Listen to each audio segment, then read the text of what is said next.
On this episode of Rock Down South, we chat with rock artist Jimmy Gnecco from the band Hours. We talk all about the new album and much, much more. We hope you all enjoy. Let's go. Hi, this is Jimmy Gnecco from the band Hours, and you're listening to Rock Down South.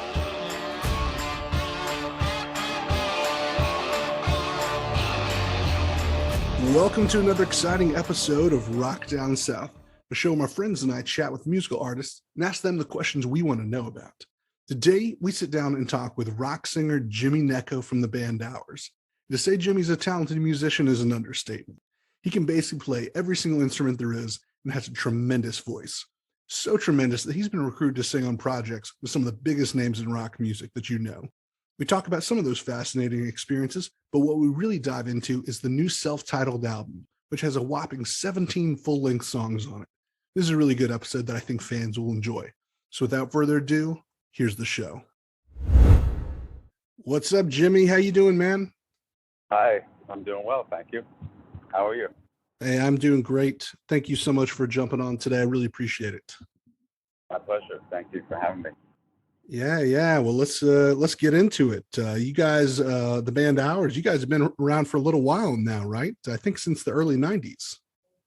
Yes, technically the first lineup was started in 92, and then took a little break.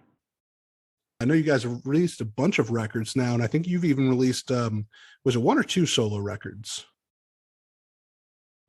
One solo record, and then, I kind of jump on a bunch of different projects through the years. But so 6 hours records, official studio albums, 6. Oh, wow. That's a lot of music, man. That's quite a library. Yeah, we now have like up over 100 songs to pick from to put together our live set. Wow. And speaking of a lot of songs, let's talk about that most recent album, the self-titled one. That's a monster of an album, man. It's got 17 songs on it. Yeah, it can be considered to be a strange thing to do in this time, to put a record out with 17 songs, but it was a great challenge to figure out how to do it, and so that it played from beginning to end with that many songs. I feel like a record without specifically being tied together with dialogue or anything like that, like the Wall, so it's tricky to do, but I was inspired to do it, and I wanted a full record like that, and just figured, we want to put we had a lot of music to catch up on, and so we put out a record with a lot of songs, feeling like people could, people stream one song at a time or listen to one song at a time at this point anyway, so why not give them like more to pick from? And if people want to listen from beginning to end, it will take them on a ride. Yeah, it's a fun album. I listened to from beginning and end, and there's ups and downs to it, man. I liked it. Thank you. Just so you endured the whole record. I did. Of course, got to, and I liked it. And some of the songs that stood out for me, I wrote down a few notes. The ones that I liked, in the beginning, the From Where You Are, that's an awesome song. I like that one, man. Really great, powerful vocals towards the end. Thank you. Another one that I liked was See the Light. I thought that was a pretty cool song, and I like the guitar in that song, and then that vocal hook is really, really catchy. There's a bit of everything, basically on the record. We cover a pretty large scope of the kinds of music that we put on an Hours record.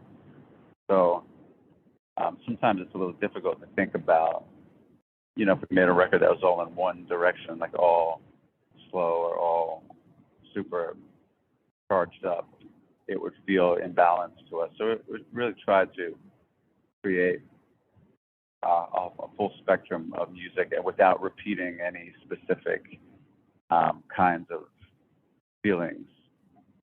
We don't put multiple songs on just to call it a rock record, if you catch what I mean. Mm-hmm. If it works and those songs are kind of called for, then we do it. But yeah, there's a wide range of stuff on there. So it's real difficult, like, having any idea what any specific audience would like. So we don't think too much about that, you know. I think there's a little bit for everybody in there. You know what I mean? There's some of the other songs. I think Spectacular Sight. I really like that song. Really powerful, rocking parts to it, and Eternally. I like that song. That song has some great vocals. Thank you. And then I think closing out the record, Echo was a little bit of a surprise. That's a feel good song, man. I like that one. It was nice to close the album.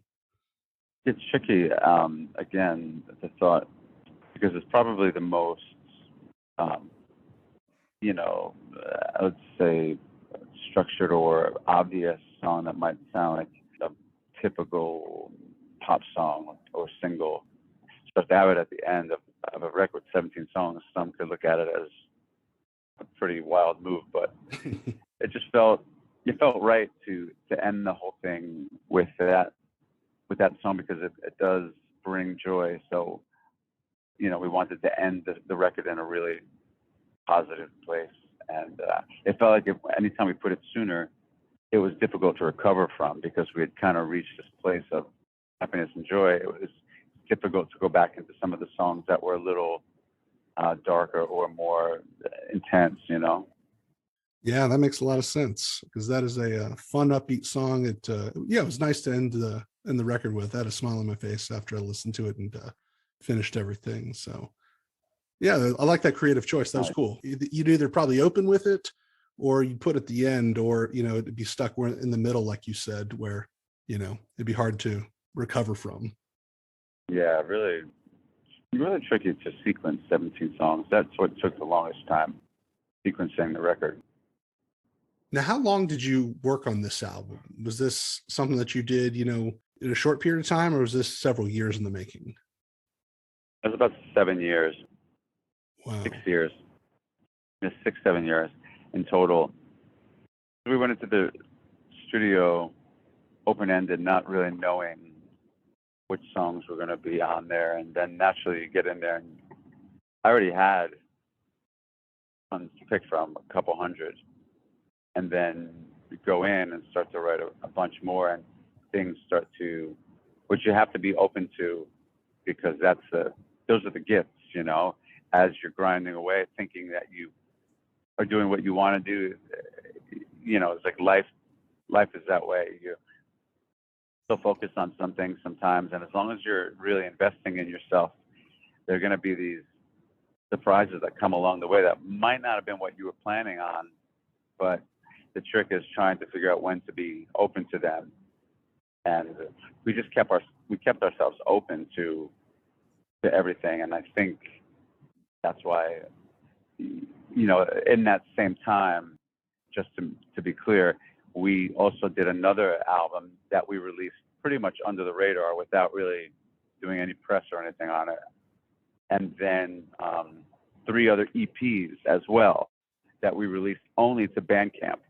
Wow. And so technically we put out, it was 17, 10, let's see, 27, then another 40 songs. We put out 40 songs.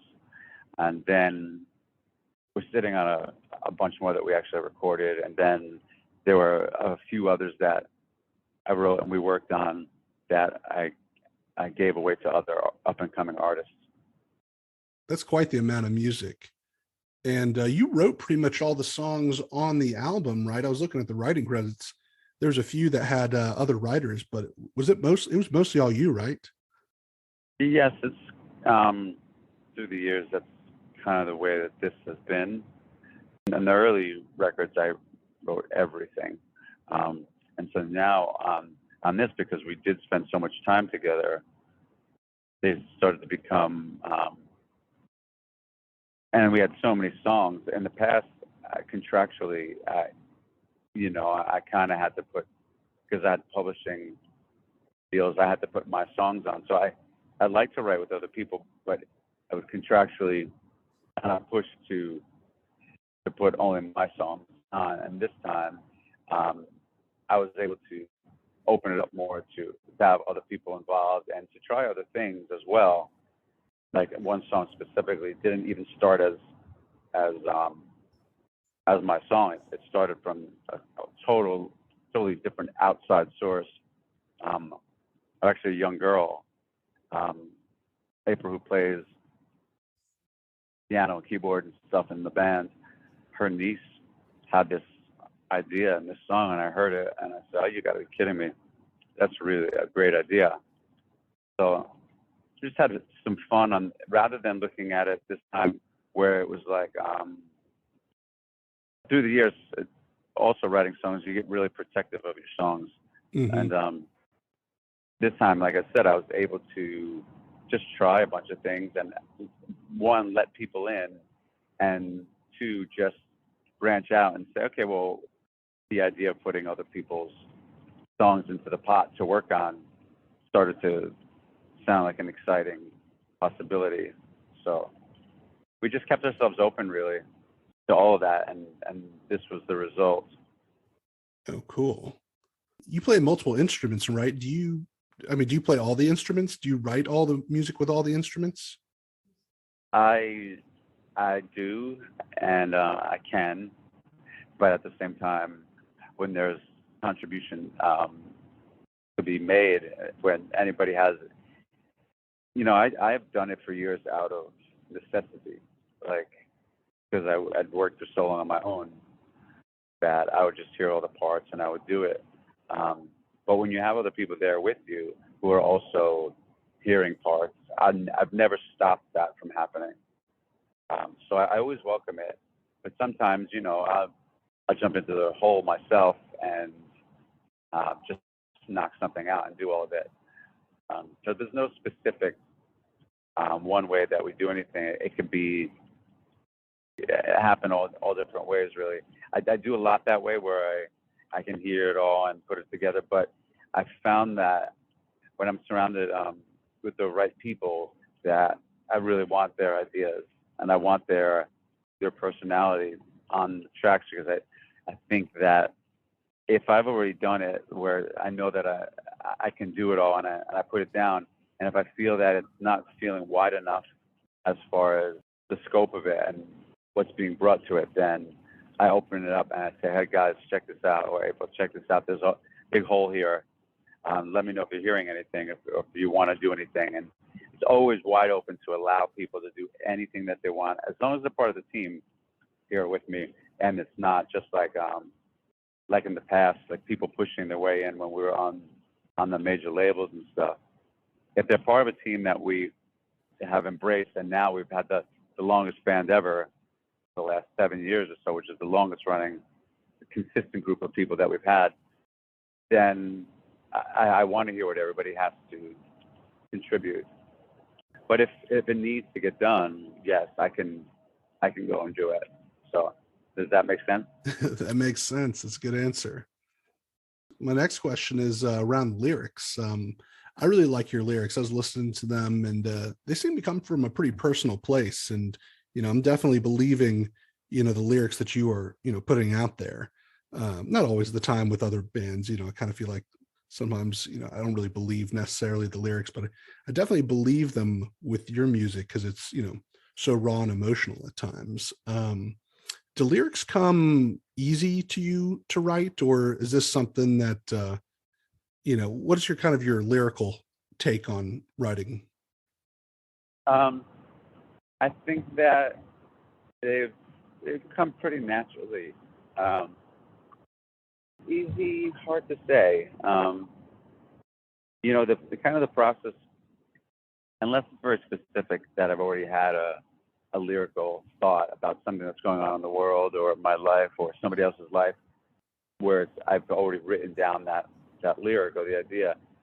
It's usually dictated by the combination of the emotion that the melody has, and then the shapes and stuff of the sounds. The shapes and sounds sometimes come first, and they kind of mold the lyrics, because there's certain lyrics that are pronounced a certain way, and if you change them, it changes the way the song is sings. So I've always kind of done shapes and stuff like that first. And once I have the shapes, and I have the emotion of it, what it's going to be. Like, is this a song where I'm really looking inward, or am I kind of reaching out? So, trying to establish that, and because it can go multiple ways often, and one whole lyrical approach could feel, well, I'm serving the melody, but maybe it's a little too like self-loathing or something, and then I get a little uncomfortable when I get to the spot where it's self-congratulatory or self-loathing or preachy or anything like that. I just try to keep an eye on making sure that that's not happening, and try to come from a very human place on a daily basis with the words. So that much I really keep intact. And if I don't feel that it's real in the sense of not necessarily something that I've gone through, but something that feels real to me, never done good with like made up silly words or trendy words. I've never done well with that. It's always been more about making sure that I can personally relate to what's going on in the lyrics. And more often than not, it's not always about me. It's about, I think, how I'm witnessing something else that maybe others are going through. Empathy, In any of the projects that you've been a part of, has anybody just given you a sheet of lyrics and a song and just said, hey, sing this? And did you find that, for me, I guess it'd be hard to do it if I wasn't feeling the lyrics of the songs. I could see where that might be a little difficult. Yes. I've done it a lot, an awful lot, to tell you the truth. Through the years, both before we started making records, one of the earlier lineups of the band, the guitar player wrote a lot as well, and I really loved his songs, so it worked out. But there were times definitely where I felt like, okay, no, I can't sing these words, and we got through the bruises and the bumps with it, and we still love each other very much. But there were times for sure that I was like, I can't sing those words. I can't do it. And then even more recently, the last few years, I did an EDM song that did pretty well. And at first, I wasn't really gelling for me. And then I went and I sat with them and we worked on it and got it to a place where I felt, okay, yeah, I can sing this now. And then there are the songs like recently, I just sang something for my buddy from Stone Temple Pilots for his solo record. And that was all really good. The lyrics, the melody, all dialed in. I've done stuff for another friend of mine, Matt Walker, an amazing drummer, musician, producer, all around. Plays drums through the years for Morphe and he has sent me a song to sing once, and it was all dialed. It felt good to sing it. And then I've recently done something for another buddy of mine who's Morrissey's guitar player and writer, songs that he and Morrissey wrote together that I sang for his up-and-coming record. And I did a song for Spider-Man with Brian May, right? Brian May from Queen, yeah. And that was all written already by Chris Cornell and I think Alan. I'm not sure if Natasha was a writer on it or not, but Alan and Natasha from 11 and Chris Cornell, they just wrote this beautiful song, and it was all pretty much there. We did a few little arrangement changes on it, and I changed maybe a melody here and there, added some harmonies of my own, but that was just to kind of put my feel on it so it's comfortable. But the song was pretty much there and intact. So yeah, I guess the answer is I've done it a lot where the songs are great, and I said, no, I don't need to change anything. I'm not going to change it just for the sake of changing it. And then there were other times where I felt like, hey, what do you think about if I sing this here instead or that? And that was more about the flow, I think, that we got in the old days with my buddy Dave towards the end of working together, where I started to say, I don't think I can sing those, but what if I sang this, But I think it's about communication, and sometimes we fell off because we didn't communicate well, but Sometimes it's beyond repair, though, as far as a song where it's just you just look at it and go, "There's no way I can do this. I'm not your guy." So you've had to walk from some songs. You're just like, I can't do it. Yeah, there's some that just are not going to work for me.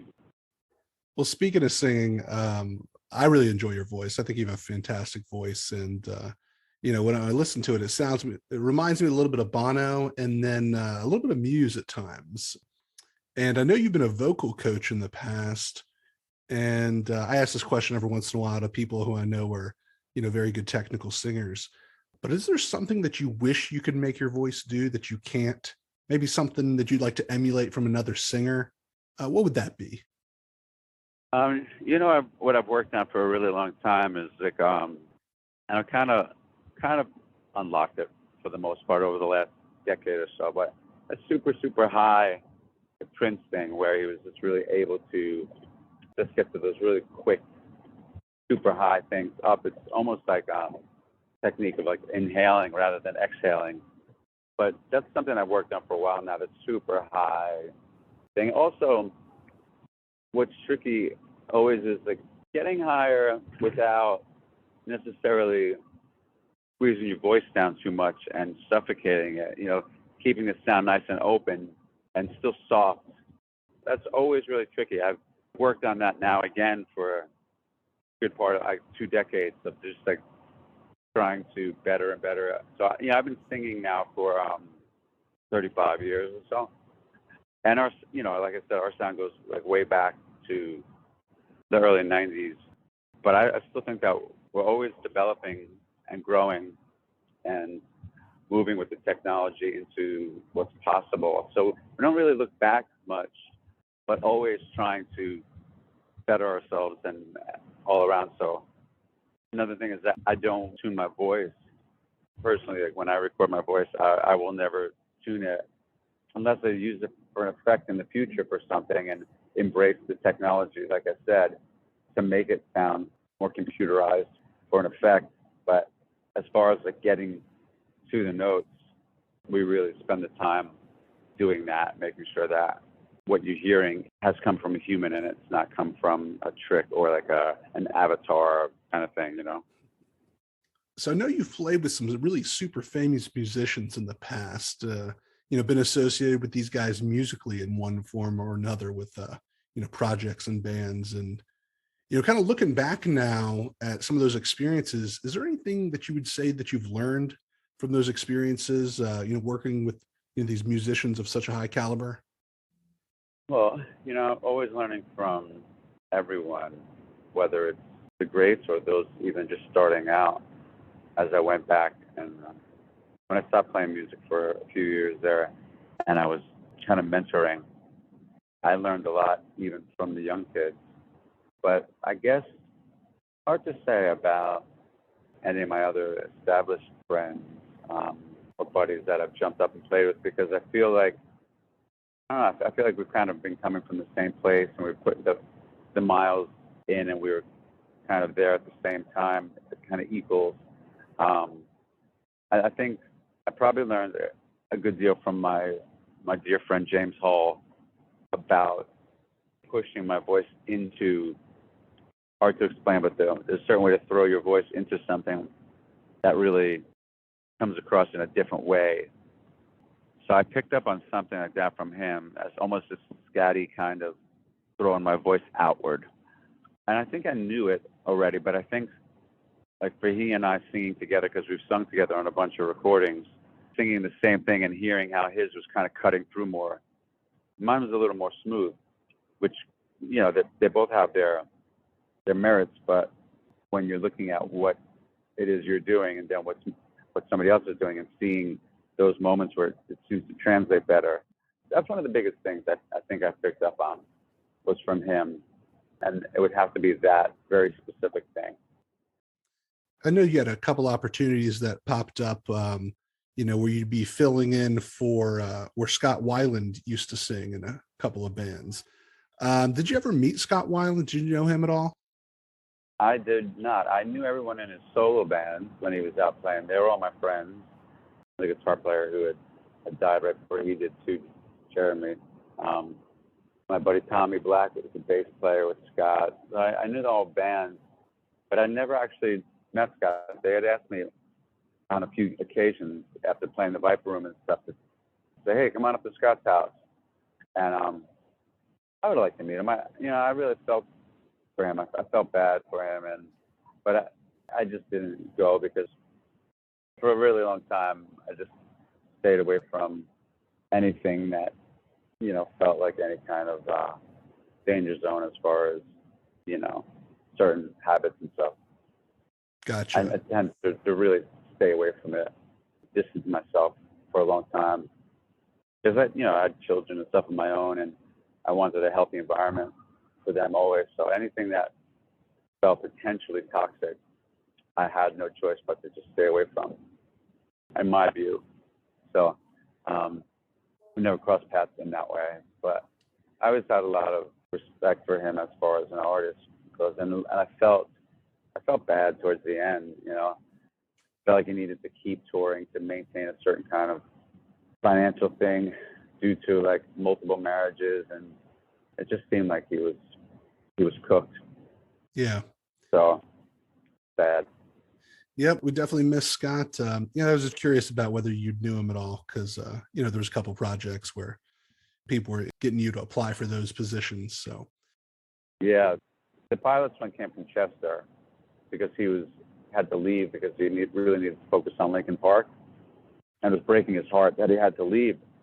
And he loved those guys so much in the pilots that he felt, I really don't want to let them down. So he called me and he asked if I would be interested in going to hang out with them, and that he was going to suggest me as his replacement. that's interesting how you guys, that all three of you guys were kind of loved amongst those bands, the Velvet Revolver, the Stone Temple Pilots. I always found it interesting that Chester went and joined Stone Temple Pilots because I know he was offered the Velvet Revolver gig at some time too. So it's just kind of interesting dynamic. Yeah. I think the guys in Velvet, they probably tried and looked at just about everyone on the planet. And I thought Scott was good, really good for them in that way. I personally I missed the songwriting. I just wish that like Izzy was still in there or something, helping with the songs. But I mean, they managed to make some things work for them.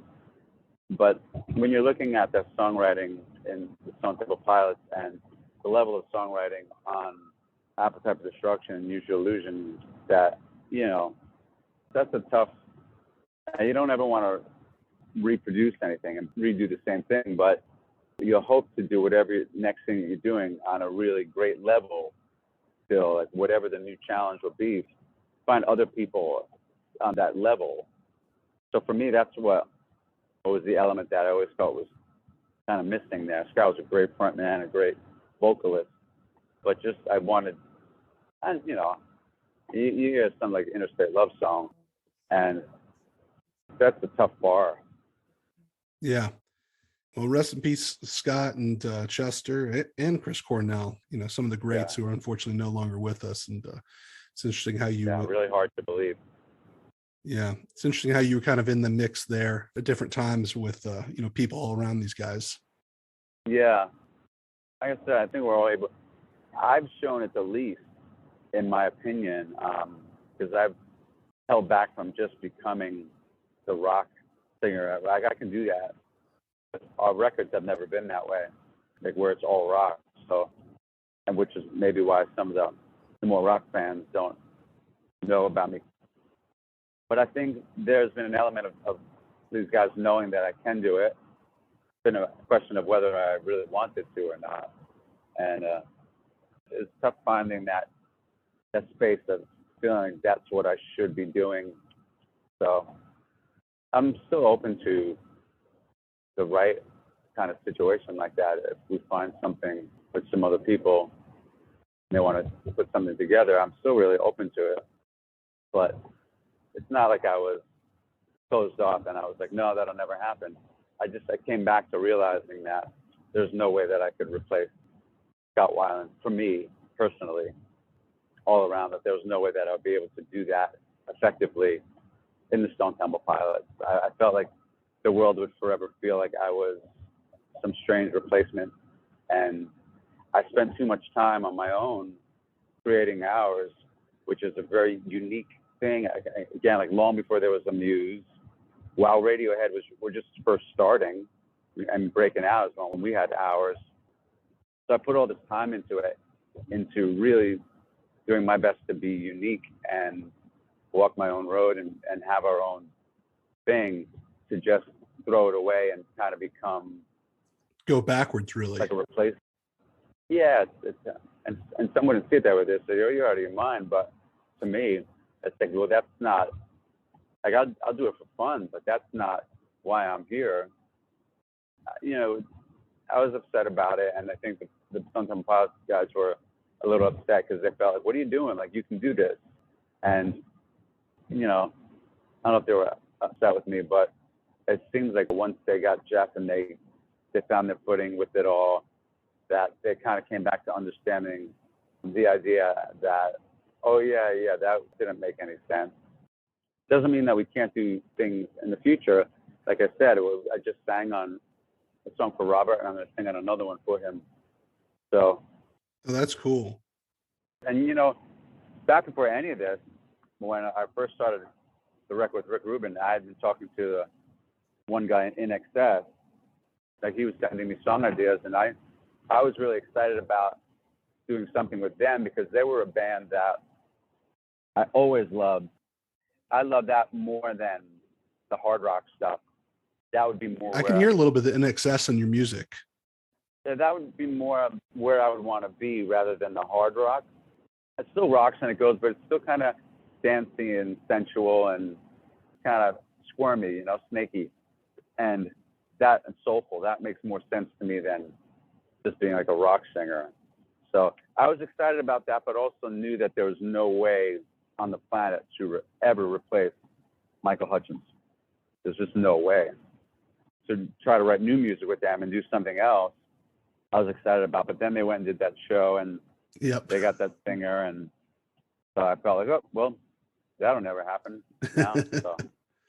Yeah, they were full steam ahead for that for a little while, and then that's an interesting story. They had the singer JD, and then they didn't, and then they got him back, and then I think they did, and they got somebody else, and then I don't think they're playing anymore. I think they're some health issues or something, but I wish I could see them back. I don't know, the guitar player or bass player, one of them had an accident with their hand. I don't know if they cut off some of their fingers or something, but I feel I recall hearing about some sort of injury. And speaking of famous bands, I heard that you'd quit music or took some time off of music for a little while and were a tech on tour with Trickster back in the day, which I think is cool because we interviewed Steve Brown and he's absolutely awesome. Yeah, they're my family, those guys. I love them to death. So, they had success coming up. I'm a little bit younger than them by a couple, I guess Pete's probably the oldest above me, but Pete's sister and I, we have a daughter together, and so they're my family. And when I took time off, I just needed to get out of my own perspective, out of my own head, and be around some people who, I guess going back to what you said before, right, about what have I learned? What I learned from them, I learned a great deal from them during that time, actually, to go back and talk about it. I think we probably learned a great deal from each other because their world was foreign to me and my world was foreign to them. And, I'd be out running every day. We were in St. Paul or wherever, Iowa, middle winter, January, and I'd be out running with the snow all around me in like these big high heel shoes. I'd go out and jog a few miles, and I was really insanely driven and disciplined to get my body and my mind together and just go out and keep making great music and crush. And even though I was taking a break, I was kind of conditioning myself. And they used to laugh at me about it, and I used to at times laugh at them because of like their approach to certain things, because it was so funny. Like their lingo, like they just had me rolling all the time. So it was a great time. It was like 4 or 5 months solid on the road, and Yeah, I learned how to have a little bit more of a good time from them, to tell you the truth. Um, they helped me to laugh and relax a little bit. That's awesome. Yeah. So these next three questions are what we close with and ask everyone. So first question. Okay. What would you tell your 21-year-old self? I would say try to enjoy the time a little bit more while still continuing to work my butt off, work smart, and keep investing in yourself. I was doing that then, but I would say enjoy it a little bit more, and 1,000% trust your gut. Don't doubt your gut. Great answer. All right, next question. What are you drinking lately? If you don't drink alcohol, give me anything refreshing you like to drink. Tequila. Tequila. Nice. Tequila. On the rocks, or do you like it mixed in something? Sometimes in a margarita, but mostly straight up. Okay. Nice. So as you know, this is the Rock Down South podcast. So what is something that you love about the South? Oh, where do I begin? I enjoy the pace of simple life because, growing up right outside of New York City, everything's at moving 100 miles an hour. So I like the pace of being able to slow down and just like it's a beautiful country down there as well. So slow down and just like really breathe it all in. I enjoy some Southern hospitality and living. I really do. Hey, thank you so much, Jimmy, for being a part of the show today. Where can people find and connect with you online? Hours.net is the best spot for the most up-to-date information that's going on, all of our new music or videos, all of our tour dates, everything funneling through that, hours.net. All right. And are you on Instagram or Facebook or any other social media actively? We are on Instagram. It's Hours Music, or my name, Jimmy Gnecco. And do you have anything going on or in the works that people should know about? Well, we're thinking about putting out a record in the fall, which would be more of the hard-hitting, driving songs, more about like a 10 or 12 song record, mostly with the high energy side of what we do. So I'd maybe keep a lookout for that. You want to come up to show in the summertime, we'll be playing the Bowery Ballroom in July, and that's always a big blast. So yeah. Thank you so much for listening to the show today. Hope y'all enjoyed this episode.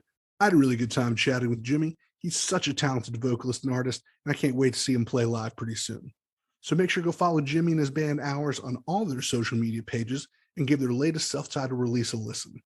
Check out all their content at rockdownsouth.com and follow us on Instagram, Facebook, and Twitter for the latest updates.